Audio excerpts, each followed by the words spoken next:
Oi, turma. Do livro Minha História, São Miguel das Minhas Saudades, por Edson Lopes.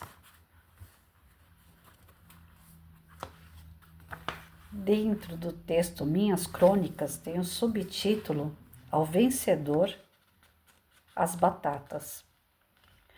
Parafraseando as palavras do personagem Quincas Borba de Machado de Assis, me vem à memória a célebre reflexão: ao vencedor, as batatas, que relata uma história em que duas tribos lutam por um campo de batatas, mas cujos frutos só abastecem uma das tribos, que não divide as batatas com a outra, porque, caso o fizesse, segundo o filósofo, estaria sujeitas à desnutrição. Embora alienado politicamente, o que vejo neste momento de intensa turbulência partidária é um grupo de embusteiros que vem se apropriando da fragilidade e inocuidade da população incauta desse país. Os escândalos se avolumam a cada ano.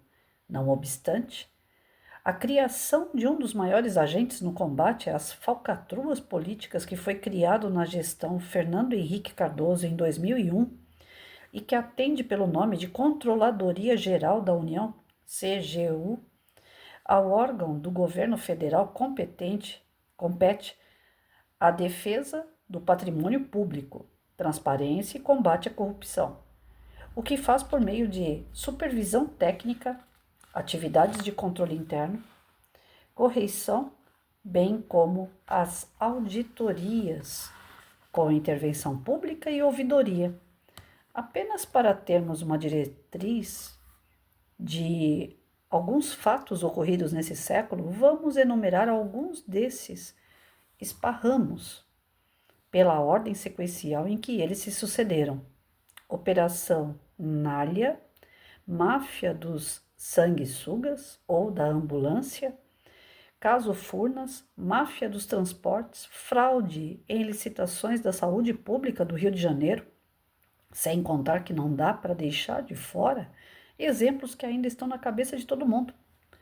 Além do Petrolão, que ainda está em fase de apuração com a Operação Lava Jato, há outros escândalos de alta repercussão que se tornaram emblemáticos, principalmente por causa da resposta dada à sociedade, que exigia punição para os culpados.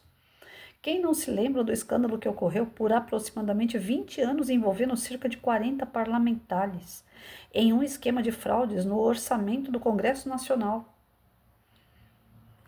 Conhecido como anões do orçamento, o esquema deu um prejuízo de mais de 100 milhões ao país e entrou para a história por ser o primeiro no qual os parlamentares investigaram seus próprios colegas com a instalação de CPI. E o que dizer do mensalão manifestado de 2005 a 2006, e cujo objetivo era a compra de votos de parlamentares no Congresso Nacional? Por tudo isso, torna-se evidente que a história de falcatruas não é privilégio de apenas um governo. Infelizmente, a índole humana é, na sua grande maioria, corruptível e tendenciosa, tornando-se evidente a ocupação de cargos como trampolim para enriquecimento ilícito e satisfação pessoal. Aqueles que se negam a fazer parte do esquema deteriorado, que claramente salta aos olhos dessa nação espezinhada e aviltada, são facilmente excluídos de quaisquer tentativas de promover melhorias e enfatizar novos caminhos para uma democracia real e sustentável. Assim, os vencedores, que se perpetuam infinitamente no poder, ficam o privilégio de cultivar e consumir as batatas. E a população, escamoteada, resta apenas a decisão de permanecer dominada para que os primeiros não se tornem alvo da desnutrição.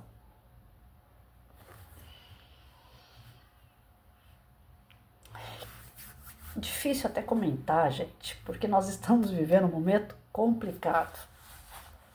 Tem aí algumas leis, algumas regras novas na internet, que dependendo daquilo que você fala, seus vídeos são né, derrubados, excluídos, você pode ser bloqueado na rede virtual. Então, assim, o professor ele não está errado. O professor Edson, quando ele coloca esses apontamentos que não são de hoje, já vem numa política corrupta desde que o Brasil é Brasil, na verdade, né? A corrupção já começou desde quando os portugueses chegaram aqui. E essa corrupção ela foi se desenvolvendo com artimanhas cada vez mais nojentas, né? Aí entra de vez em quando, no meio desse ninho de cobra, políticos com sensatez, com propostas, com objetivos claros de mudança para a população. Sim, tem bons políticos. Mas aí é o que ele fala. O que esse bom político pode fazer no meio de tanto político ruim, aonde já está tudo fechado, tudo preparado para golpes, para projetos que beneficiem apenas o bolso deles. Outro dia eu estava conversando com uma pessoa e ele falou assim, aqui na cidade nós tivemos um político que ele fazia parte lá do grupo do partido, se é que vocês me entendem. E ele propôs ficar 4 anos no poder, já que ele ganha dinheiro ilícito com o partido dele lá, que vocês já devem ter entendido que tipo de partido que eu estou falando. Já que ele ganha muito dinheiro lá, ele entrou na política com a intenção de reduzir o salário dos vereadores. Ele fez essa proposta. Ele falou, eu fico sem receber meu salário de vereador e eu queria um projeto que diminua pela metade o salário de vereadores. Ele não precisava de dinheiro, porque ele já tinha dinheiro fora. Ele só precisava entrar para a política, fazer essa política de diminuir o salário dos vereadores, ganha conceito com a população começa a admirar ele por ser o cara que diminuiu o salário dos vereadores, mas em contrapartida ele não tinha outro projeto a não ser esse. E era só para ganhar poder, não para ganhar dinheiro, para ganhar visão do público e não para ganhar dinheiro, porque dinheiro ele já tinha.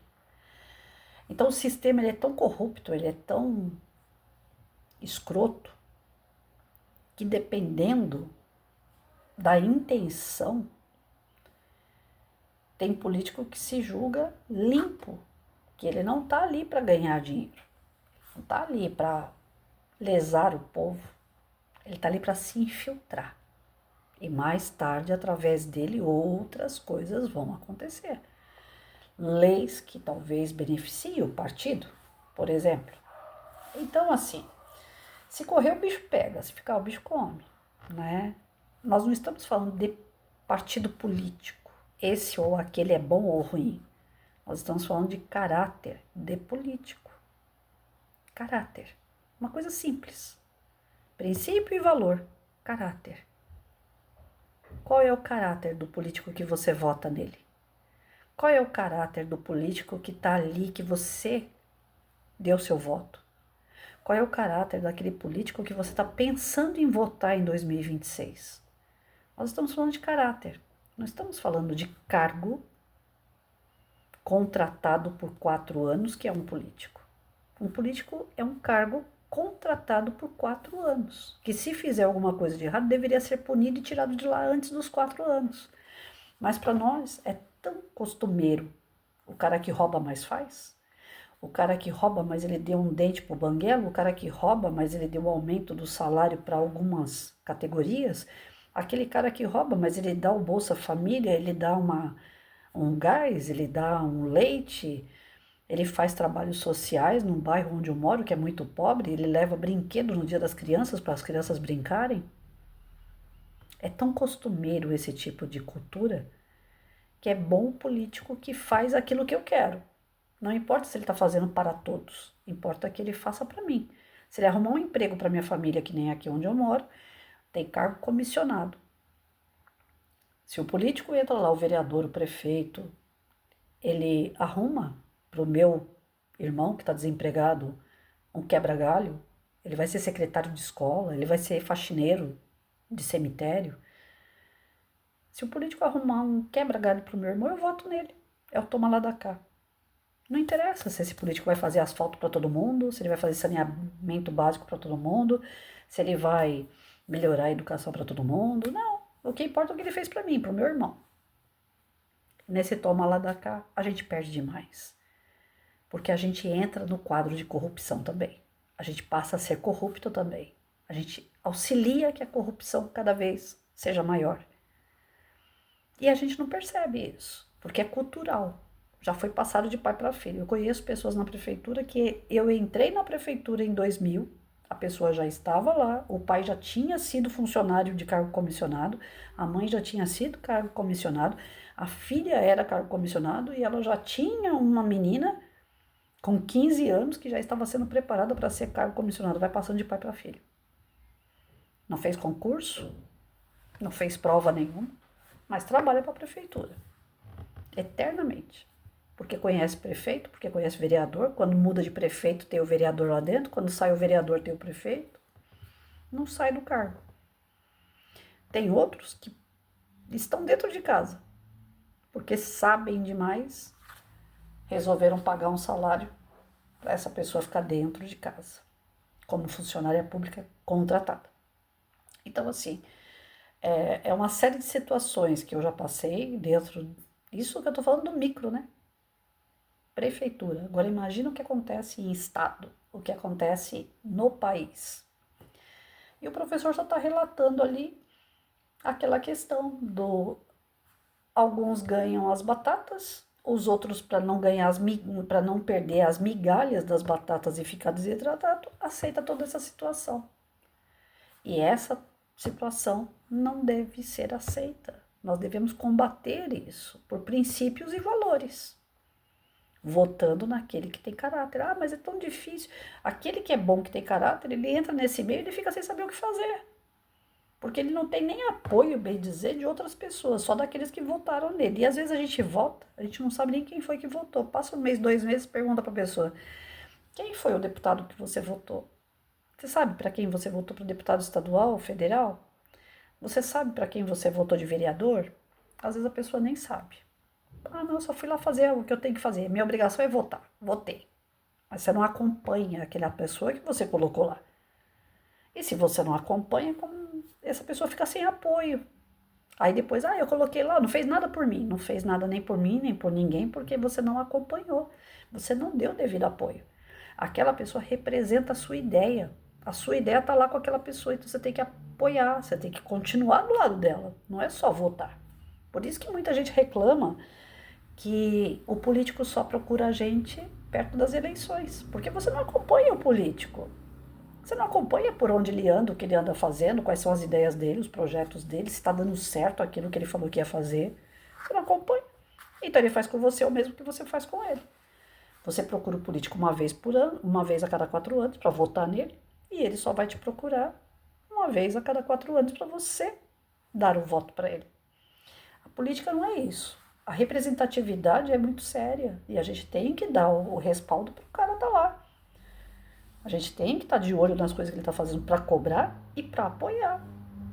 Quantas vezes vocês já saíram de casa para assistir uma assembleia, para assistir uma reunião de deputado, de vereador, ou mesmo na internet, que hoje quase tudo é na internet? Quantas vezes você já assistiu ao vivo alguma plenária? A votação de uma lei, a constatação de algo que está para cair. O salário da gente não aumenta porque a gente não acompanha. E aí fica pelos cantos reclamando que o salário não aumenta. Mas a gente também não faz nada para aumentar. Não é ir lá bater panela, eu sou contra isso. Sou totalmente contra. Mas mandar um e-mail para o teu deputado, mandar um e-mail para o teu... Outro dia eu estava falando isso para um deputado. Quando a gente trabalhava junto, que ele não era da política, a gente falava bom dia, boa tarde, boa noite. Ele entrou para a política, ele não fala mais bom dia. Aí agora que está chegando perto das eleições, ele, oi, tudo bem? Eu falei, nossa, o senhor sumiu, hein? O senhor apareceu agora, tá tudo bem com o senhor, sua família, como é que tá? É, muita correria, né? A vida agora é outra. Eu falei, pois é. Só que eu tenho acompanhado. Realmente, viaja para cá, viaja para lá. É uma correria política, eu entendo. Mas é tão corrido ao ponto de esquecer o teu eleitor, o teu amigo, Muitos deixaram de ter amizade. Se a pessoa está largando os seus amigos de lado, qual é o caráter dessa pessoa? Ah, porque eu estou correndo? Não justifica. Você não pode trocar. Se você está trocando, você está dando mais valor naquilo do que você tinha, aquele que te apoiou, aquele que estava do teu lado. Qual é o caráter? Você está atraindo a amizade.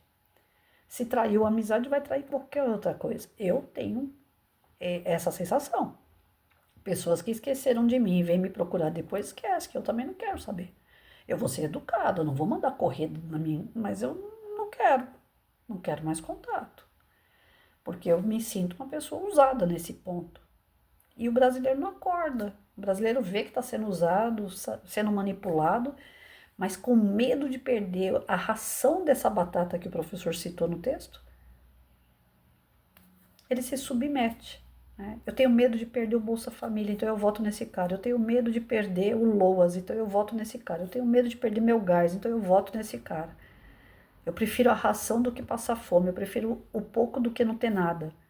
E nessa conformidade, nós contribuímos para que essa corrupção nunca acabe. O sistema é podre. E se não partir de nós, cidadãos, esse sistema se fortalece diante da omissão nossa, diante de vendar os nossos olhos, nossos ouvidos para tudo que acontece. Eu não quero saber de política, não falo de política, não brigo por política, não discuto política, não quero saber de político. E aí? A gente vê que os antigos, né, Sócrates, Platão, Aristóteles, eles faziam política em praça pública, eles não faziam na internet. E até hoje eles são considerados os caras mais inteligentes do mundo. Porque eles filosofavam, eles retrucavam, tem a réplica, a tréplica, sei lá o que mais que eles tinham. Um argumentava mais do que o outro para vencer em palavras e ideias.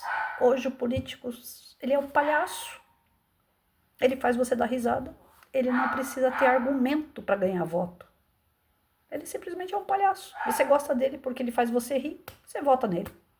Quando eu tinha 16 anos, eu lembro que era o Collor, Caiado, que eram os dois mais novos no meio dos outros antigos políticos. E eu escutava as meninas do magistério com o qual eu fazia o curso, elas falavam assim, eu vou votar no Collor, ele é mais bonito que o Caiado. Ah, não, mas o Caiado ele tem cavalo, ele mora em sítio, fazenda, ele que é um homem. Elas avaliavam os dois pela beleza física e condições de vida que cada um tinha. Não estavam avaliando político que iriam trabalhar pela sociedade, estavam fazendo um concurso de beleza. E rendeu o concurso de beleza, muita corrupção, muita. Meu pai quase endoideceu quando foi tirado o dinheiro da poupança. Falta de discernimento, de pensar direito. Então, assim, a política, ela traz pra gente uma série de dor de cabeça, eu concordo. Pensar muito sobre política dá desgosto. Mas se a gente não pensar, dá miséria, dá dependência. Eu acho que é muito pior.